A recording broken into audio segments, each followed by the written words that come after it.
كان معايا موكله اول مره تدخل القسم، خدتها اعمل لها محضر، فشافت الناس اللي هم بيبقى عليهم مراقبه وبيباتوا في القسم، فبتقول لي هم بيباتوا في القسم ليه؟ وده عشان دول ما لهمش مكان يباتوا فيه، فالشرطه الحنينه واخداهم يباتوا عندها، عامله لهم دار ايواء. دول عليهم مراقبه. فبتقول لي يعني ايه عليهم مراقبه؟ قلت لها يعني دول كان محكوم عليهم بعقوبه، وفي حاجه اسمها عقوبه تكميليه، بعد ما يخرج من الحبس او من السجن اللي كان فيه بيجي كل يوم يبات في اسم الشرطه مده مماثله للمده اللي اتحبس.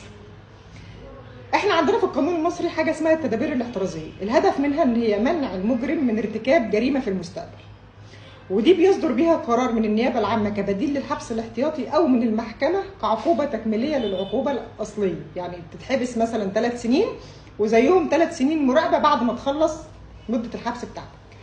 وعقوبه الامتناع عن تنفيذ التدابير الاحترازيه دي الحبس من 24 ساعه ومده ما تزيدش عن سنه. التدابير الاحترازيه دي اللي هي زي المنع من السفر، ان انا امنع حد انه يسافر، ان انا اقعده زي مين كان بيسمع كلمه كده ان هو قاعد تحت الاقامه الجبريه، اللي هو امنعه من الخروج من بيته في اوقات معينه، زي ان هو يروح يبات في ديوان القسم لحد مده معينه كل يوم، او زي ان هو يتمنع من التواجد في اماكن معينه.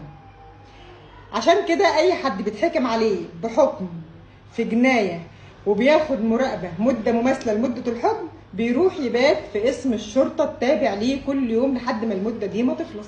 طبعا اللي بيكسر المراقبه دي بيتعمل له محضر كسر مراقبه وبياخد فيه 24 ساعه حبس، من 24 ساعه حبس لحد سنه.